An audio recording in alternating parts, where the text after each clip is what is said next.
back to my film and TV channel. Hope you're all staying safe. And well, we've got a Western to look at today. We don't get many of these days, do we? But as growing up as a kid, I love Western films, and I like a good, even sort of modern day Western. But this has a lot of traits of older style Westerns. We'll talk about something that's called The Dead Don't Hurt. This review is being done on the 21st of May 2024, so all comments and scores are at that date. It's a long one, it's just over 2 hours, 2 hours and 9 minutes, probably knock about 10-15 minutes off the credits, but a long time. It did feel long to me as well. It's a 15 rating. 2023 Western film, written, directed and produced by Viggo Mortensen, no less, and it stars him himself. It stars Vicky Creeps, Solly McLeod, Garrett Dillahunt, Colin Morgan, Ray McKinnon, Luke Riley, Atlas Green and Danny Hulston. Atlas Green, I love that name, that's a good one. Mortensen also composed the score for this film, so I think he made the coffee as well for the rest of them, but there you go. What's it about? Well, it's the 1860s, yeah. Franco-Canadian Vivian Lecuudi falls in love with Danish immigrant Holger Olsen in San Francisco. Yeah, I've got to love America, haven't you? They are separated and kept apart by the American Civil War. Well, not necessarily. He didn't have to join up, did he? But I suppose it did sort of put the story together, even though, as I say, it was a little bit predictable, a little bit samey to this story, in fairness. The setting is spot on. I mean, I like the setting. The cast is, for me, was a bit pretty hit and miss. The baddie was a bit of a weaker baddie for me. I didn't sort of frighten me. Or I'm glad he got, as ever, you want him to get his comeuppance, but yeah, it was a bit not great, a bit weak for me. And I do like Mortensen generally, but again in this, it wasn't anything really standout for me. And it is a very predictable storyline, and it's just, again, over 2 hours, it's just very, very slow. I do like a good Western, and this sort of touch is okay, but that's all it does. The love story, there is a love story in it. It's always nice to have a love story in a Western. Of course, it's go back to the old days of Westerns, and John Wayne was falling in love and stuff like this, believe it or not. But you always had to have a woman in there to attract the female audience in those days, of course. Not so much these days, it doesn't really matter. But the love story isn't exactly raindrops keep falling on your head, Butch Cassidy and the Sundance Kid levels, but hey, it's all right. But that makes you a bit more angry when certain things happen, of course. I think if they cropped about 40 minutes of this, they wouldn't have lost much of the story. They wouldn't have lost much of the character build-up. They did that quite simply. And I think it might have been slightly better than it was.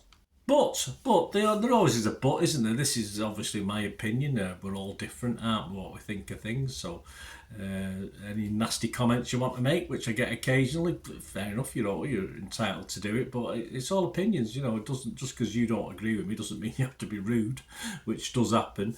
And there's a lot that like this, though for me, because I did see a lot liked it, I think that made it a little bit more disappointing when I watched it. There's a lot of 6+ scores for this around from the public and critics alike. But I'll give you my scores and I'll tell you some of the other scores that are coming up. I won't be fresh on it on Rotten Tomatoes. I won't be rotten. I'll be mixed on Metacritic. I couldn't be totally positive. I couldn't be totally negative. And I'm just going to give this a 5.5 out of 10. So not quite my watchable 6 out of 10 score, but I say it was okay. Just a bit long and a bit samey to me to what we've seen before. But as I said, other people seem to like it. Rotten Tomatoes, 83% positivity, just 30 critics, so not a vast range, but it's averaging 6.7 out of 10, 25 were fresh, and there were 5 rotten. Metacritic, getting a positive review on there, 67% positivity, 7 people were positive, 3 were mixed like me, and there was no negative. Matt Mason from Total Film gave it 80, so he liked it. Total Film magazine. He said, it's a welcome spin on the once dominant genre that now struggles for oxygen. It's true, we're always welcome. I always welcome a Western film, a good Western film. It's also less brutal a viewing experience than Mortensen's punishing directorial debut. It probably is, yes, not gritty. With plenty of shoots of hope and an abundance of natural beauty. Well, yeah, as I said, I did like the settings for this one. And to finish off, guys, before I go, Internet Movie Database, which is all that matters really. Joe Public, as I say, it doesn't matter what I think. I can give you my little two-penny worth, point you in the right direction if you like the sort of films I like.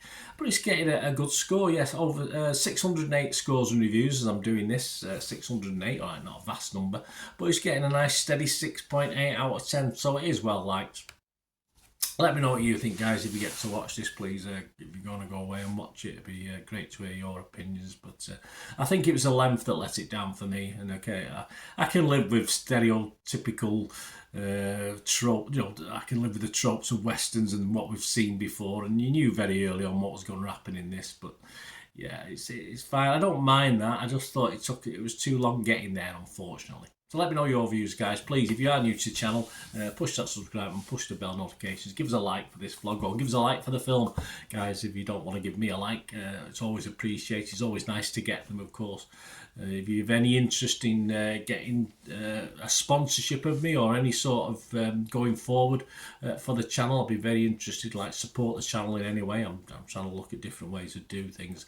More with the football, of course. If you look through the channel, you'll see stuff on my football team, Manchester City, as well. I do a lot of history stuff on there, which is probably more valuable to certain people and etc. So, but if you do want a shout out as an organisation or an individual, and you've anything, just get in contact with me. You can contact me, of course, here through YouTube. I'm on TikTok and X. I'm at Bernard_Deneen, same address, and I'm on Facebook at Bernard Deneen as well. So let us know. We'll have a chat and see what I can do for you, and I can, you can do for me. Scratch my back, I'll scratch yours. So it'd be great to hear from you. Anyway, I hope you enjoyed this, guys. Thanks for watching and sticking with me. Till we meet again. Oh, that's one thing, don't I? Please stay safe, everyone. Bye for now.